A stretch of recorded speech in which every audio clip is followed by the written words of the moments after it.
Crypto has a bunch of different categories, and one that we talked about before and focused on was DeFi and DeFi for AI. But then there's one more that is becoming more and more popular called PayFi, the future of payments with tokenized real-world assets and on-chain credit. Complicated words?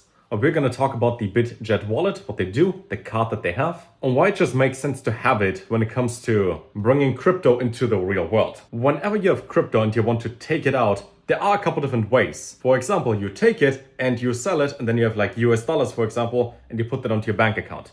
Too many steps. You can use it on a site like Bitrefill, for example, where you take your crypto and you buy something like a gift card or in-app balance for anything, for example, for Uber as well. So you can leave your crypto on-chain, but then you have to spend it, exchange it for gift card or voucher credits in the app or on a specific site, so it's stuck in there as well. But it's one way to make it happen, and the other option is this part right there, where you simply get a virtual card online, which works as a credit card, so you can save it on your phone and use that when it comes to tap to pay, for example, or make it a physical card so you can actually take something out in real life that is connected to your crypto and then spend that crypto without all the extra unnecessary steps in between. Which means, let's say you have 100 USDT and you have that staked and you get your 4 or 5% a year. When it comes to yield, you could still spend that while having it staked. In other words, it simplifies all the different steps in between. So I thought, let's focus on the Bitget wallet card and what they do exactly.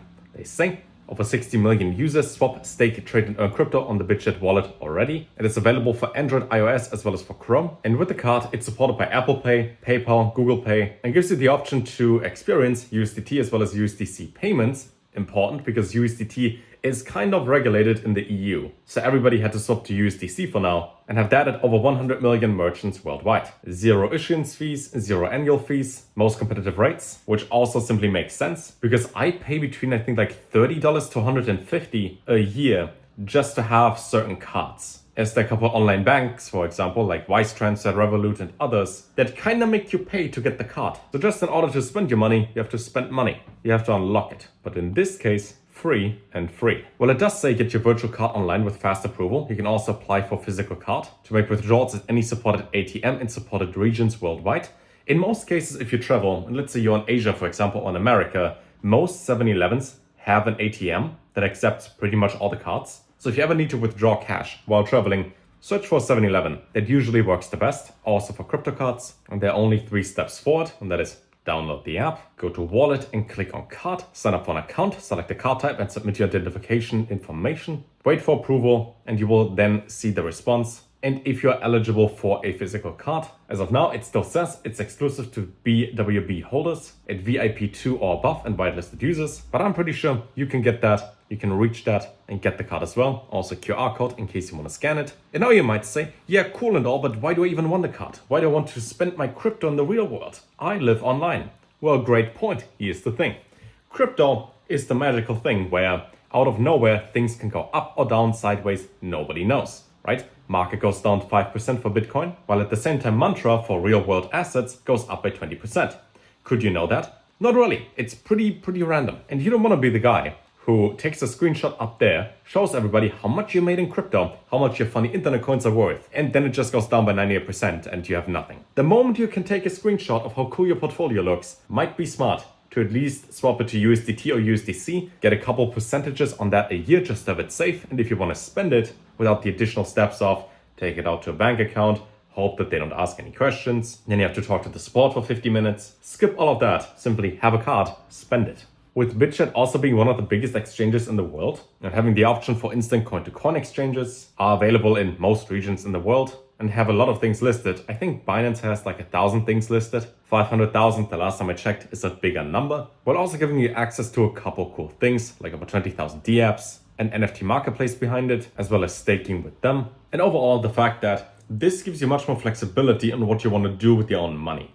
For example, if I have $100 lying around, I'd rather have it in crypto because if there's something like a crash happening, which we might see right now, and to share the same sentiment that whenever there's a bigger drop, you want to buy things, you could deploy that cash immediately. Now, let's say anything you buy goes up or you simply don't want to be in crypto, you don't have to take it out, you just leave it lying around and can use it in any way. I mostly buy things and hold them long-term anyways, while also getting physical things and things like a Bitget wallet or a card that can then be pretty useful whenever you need it. For example, yesterday, I was eating at a restaurant.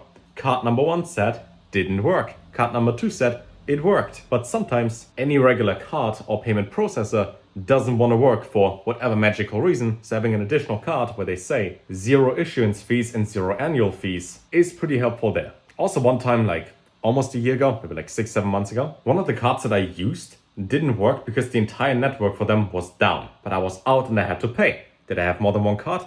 Yes, I did. But in that case as well, let's say your main credit card provider is simply down. The whole network is down for the day. Having an extra card that is basically free is pretty good. Their Bitget wallet token behind it is also sitting fairly strong at around 80 to 100 million. How to get it exactly? Well, you click on wallet, card and apply. We're getting up to 0.4% cash back on a single transaction and also up to 0.25% for monthly transactions, which means if you spend like 4,000 a month anyways, and you have the money in crypto, then the card would be perfect for you, as you don't have to take any money out, can still stake it and get a yield on that, while also getting a cash back. Maybe it's just me, but I think it's pretty cool. And in the worst case, you get a card that is free, that you don't have to use. So if you want to try it out as well, obviously you can get the extension on Google Chrome if you like to. Otherwise, if you get a phone, iPhone, Android, both work. If you want to double check that you get the right one, the one with 4.6 stars and hundreds of thousands of reviews is the one on Google Play. And the one with 4.7 stars on App Store is over here.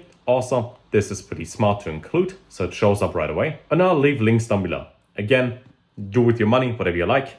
This is simply something that might actually be useful to you. I'm going to get the card myself, and once I have it physically, I could also make an updated video and even show you in real life how you use the card. And with that being said, I'll see you fairly soon. And until next time, take care.